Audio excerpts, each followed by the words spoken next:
All right, this is your Lab Quest, and this is a device that's going to allow us to record all sorts of data during labs. We're going to use it a lot second semester. Now, there's a couple of things to learn how to use the Lab Quest. Every time we run an experiment, we're going to need to change the mode. So in today's experiment, we are going to leave it on time-based, but there are other methods of collecting data. And we'll cover those when we need to. So I'm going to go back to time-based. And an important feature here is to be able to change the duration. We're going to change this to 300 seconds. And the rate mentions it's how many times it takes a sample, and the interval is how often. So the other stuff looks good, so we're going to hit OK. All right, and so now we're going to connect the temperature probes.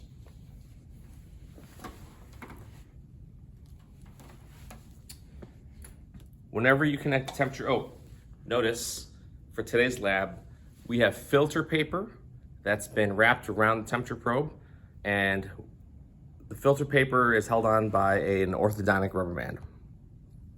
I used to have those.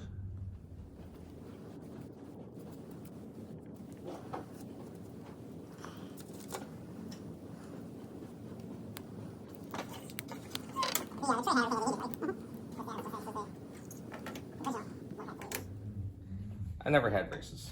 Lucky. On the Lab Quest, there's 3 channels, channel 1, channel 2, channel 3. We always want to use channel 1 first. Looks like there's only one way to put that cable in. That's right. This is a British telecom cable, and it either goes in or doesn't. So we're going to use 2 temperature probes today, so we're going to use channels 1 and 2. So as soon as I plug those in, notice that we see real-time temperature. Yeah, 2 temperature readers. So we're going to want to keep track.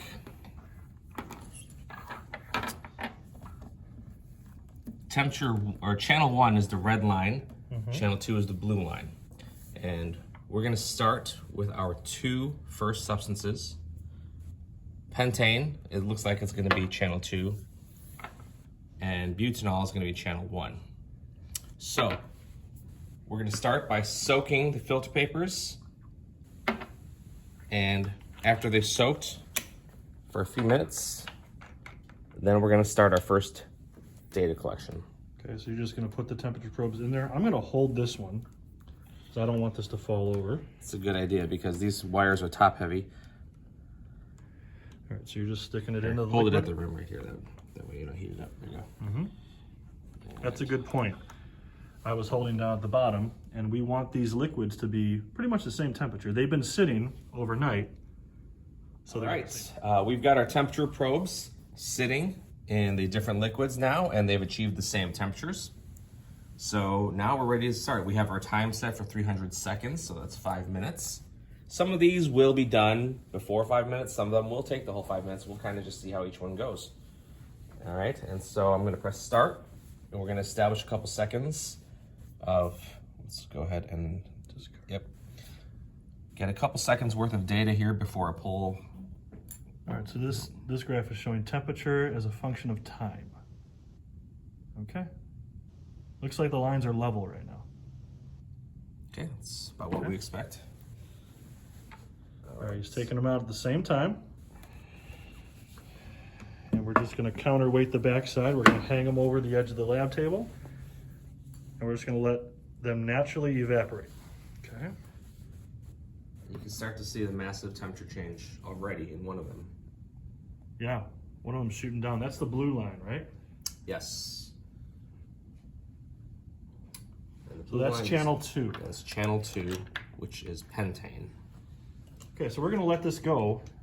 We're gonna let both of these go until they both achieve their lowest temperature. So we're gonna speed the video up here and show you the process.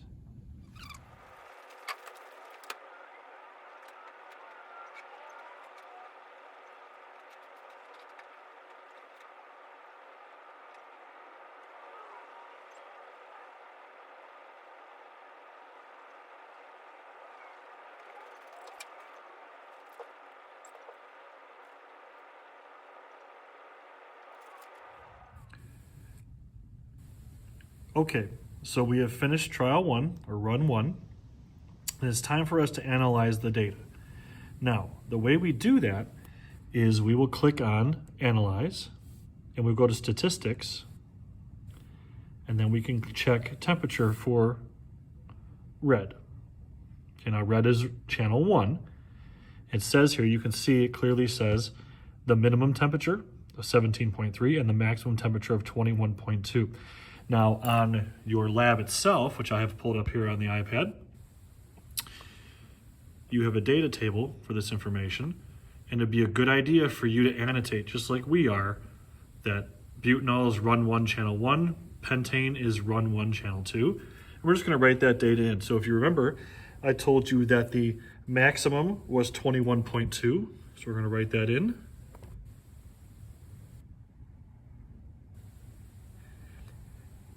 And the minimum was 17.3 degrees. And we can do the exact same thing to get the statistics for our channel 2 data.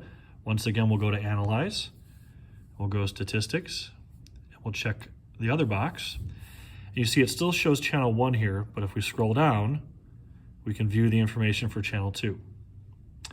And that has a maximum of 21.1, and it actually went negative with its low temperature, negative 0.2. So I'm going to add that to my data table as well, 21.1 and negative 0.2. Okay, 21.1 and negative 0.2. And then when you guys are in class doing this, what you'll do if you want to move on to a second run, which is what we need to do to test our next 2 liquids, you'll click this file cabinet button right there, and it'll store that run for you. And we're going to go ahead and get the second run ready to go. To shorten down the lab a little bit, we ran the second trial for you guys. And those are the results we got for run 2. And we did the same statistics, measuring. And these are the values. So run 2, channel 1 was methanol, and channel 2 was hexane. Something kind of interesting happened, is that the first part, when they were first evaporating, looks like they were almost looked like the same substance, but then at some point, one of the substances recovered faster, and one of them continued to drop temperature slightly and then level off. Again, if you see channel 1 is red, channel 2 is blue, and you should be able to determine what substance is which by what you've marked on your lab. Okay. And then we're going to do our next run, so we will hit the file cabinet button right here, which will store that run, and we'll be ready to do run 3. Okay, so here for run 3, we've got ethanol and we've got heptane. And if you see that the temperatures are pretty much leveled off, and we can go ahead and start run 3.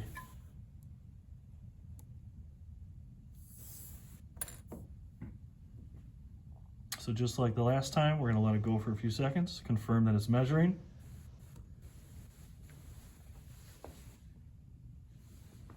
And Mr. Park's going to pull both probes out at the same time. And once again, no changes to the experimental setup.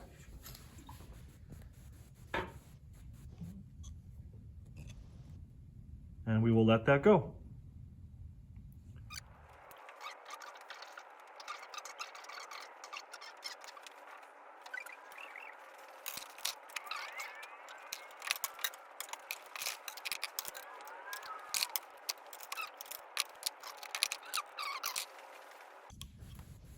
Okay, so clearly they've all hit their lowest temperature, so we can stop data collection on that. All right. And we'll go through the same process. Now, we didn't do this for trial 2, but we'll show you once again, just so that if we do come back to school, you guys will be able to do it. All right, so for channel 1, our minimum was 11.4. So channel 1's ethanol, so minimum is 11.4 and the maximum is 21.0. Great. Okay.